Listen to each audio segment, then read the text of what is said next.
untuk mengetahui proses kegiatan pelaksanaan proyek, mungkin nanti akan menjadi bahan dan pertimbangan kami untuk melakukan langkah-langkah persuasif dan interaktif untuk memperbaiki proses proyek kami. Kami selanjutnya akan melaksanakan asesmen sumatif.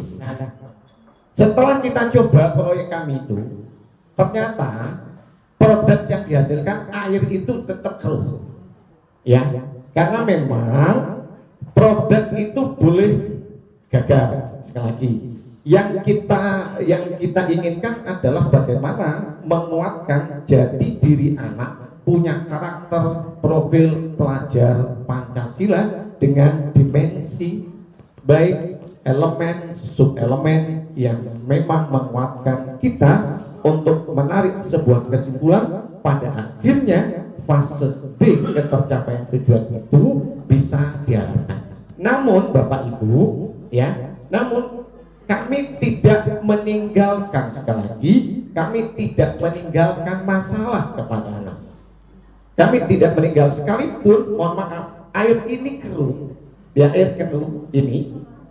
Oke, sebentar. Sekalipun air ini keruh, nanti di tindak lanjutnya kami akan analisa dan kami akan menjawab apa yang menjadi beban pikiran anak-anak, bahwa bagaimana saya harus menjadikan alat ini sebagai solusi alternatif untuk menjadikan air yang kita proses menjadi bersih.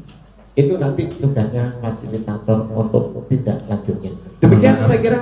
Ya, demikian Bapak Ibu. Ya, beri tepuk tangan yang meriah untuk presentasi dari SMPN 2.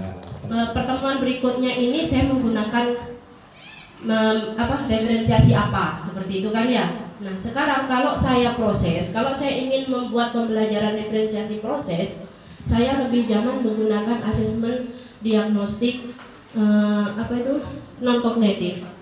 Ada auditori, visual, sama kinestetik. Kemarin saya memang sudah melakukan pembelajaran berdiferensiasi konten di situ untuk melakukan diagnostik kognitif, yaitu dengan cara memberikan soal-soal seperti itu, Bu.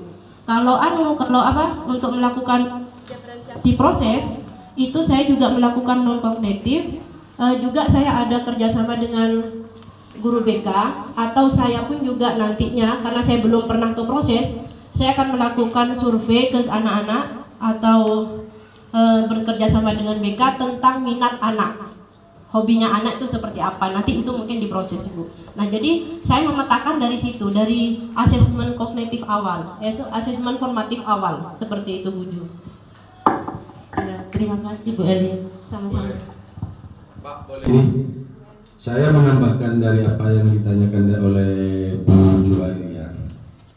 Setelah pembelajaran hari ini selesai, tentunya untuk materi berikutnya, misalkan tidak sama ya Bu, di mana Ibu menentukan, dalam artian menentukan kelompok-kelompok belajar tersebut, asesmen diagnostiknya itu diberikan waktu kapan? Kalau memang materi berikutnya itu menggunakan kesiapan misalkan.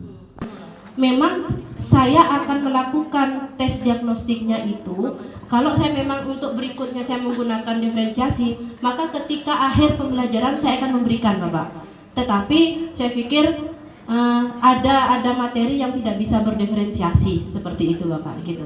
Tapi kalau memang nanti saya berikutnya akan melakukan diferensiasi di akhir pembelajaran, itu saya akan memberikan tes diagnostik, atau saya akan memberikan angket atau soal-soal itu melalui online, seperti itu, Pak.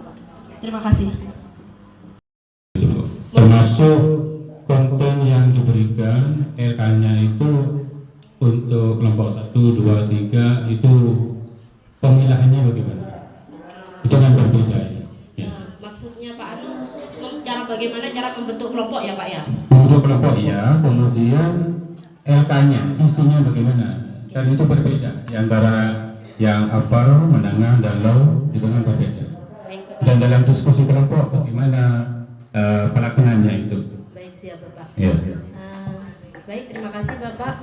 Untuk yang ini pembelajaran ini pengelompokannya itu melalui asesmen awal non kognitif dengan cara saya meminta data kepada guru BK mana siswa yang visual, auditori sama kinestetik. Nah, di situ saya membagi 3 kelompok di sini, Pak.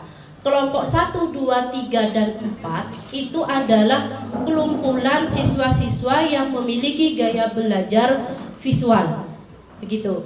Kelompok 5 itu adalah siswa yang memiliki gaya belajar auditori.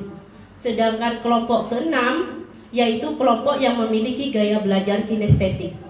Nah, untuk LKPD untuk diferensiasi proses ini saya membuat satu dan sama semuanya, Pak, antara kelompok 1 sampai kelompok 6 sama gitu. Ada di bawah ini saya pembelajaran diferensi saya untuk materi ini adalah menggunakan asesmen non kognitif gaya belajar dan juga minat belajar. Untuk minat belajar ini memang saya sengaja berikan di produknya. Ini untuk informasi umum saya. Kelas untuk temanya ini potensi ekonomi lingkungan, subtemanya perubahan potensi sumber daya, tahun pelajaran, kemudian fase, alokasi. Untuk tujuan pembelajaran ada 2, Bapak Ibu bisa baca sendiri. Profil pelajar Pancasila memang saya sengaja mengambil satu karena kenapa saya ambil satu? Karena memang saya sedang belajar untuk membuat. Jadi saya ambil satu aja dulu karena berhubungan dengan rubrik itu yang agak bermasalah buat saya. Yang saya rekam tadi dari modulnya Bu Sofi tentang tugas tiap karena dari gaya belajar ya.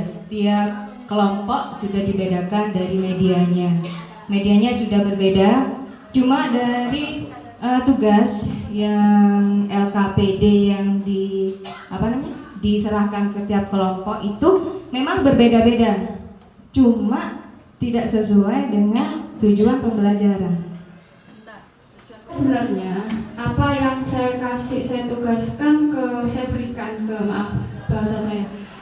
berikan ke siswa itu sebenarnya saya mencoba untuk mengarahkan mereka. Ini loh nak, sumber daya alam itu seperti ini. Kamu buat video ini loh sumber daya alamnya. Ini loh yang bisa diperbarui dan yang tidak. Genting bisa nggak bahan pembuatnya? Sungai bisa kacang bagaimana? Bisa diperbarui? Arah saya sebenarnya ke situ. Jadi sebenarnya dari tujuan pembelajaran itu saya mencoba untuk mengarahkan siswa untuk kamu menjelaskan potensi sumber daya alam. Itu yang pertama, mohon maaf Bapak Ibu. Itu. Kemudian yang kedua, kira-kira air sungai di sekitar kalian itu kalau misalnya mereka itu memvideokan atau menggambar air sungai itu, saya mencoba untuk mengarahkan mereka untuk mengidentifikasi air sungai sekitar kalian itu kotor apa enggak, akan mereka ke situ. Jadi tidak langsung saya fokus, nah ini 1 tambah 1 2, tidak seperti itu. Saya hanya ingin mencoba untuk mengarahkan mereka seperti memberikan clue ya, belajar bahasa Inggris, dengan petunjuk ke mereka. Jadi tidak harus saya langsung ke sini, nak 2 tambah 2 yang 4, tidak seperti itu. Mungkin itu Bu Ida yang menjawab.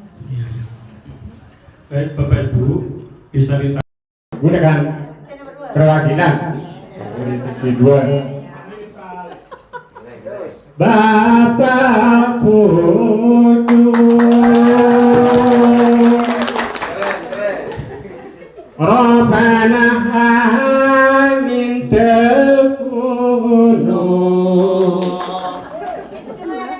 tadah resna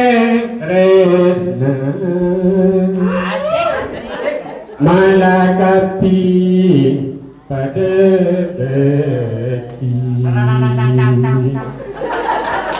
tingkang punan elos ngespreng umbu papanoten saben beko aja sampai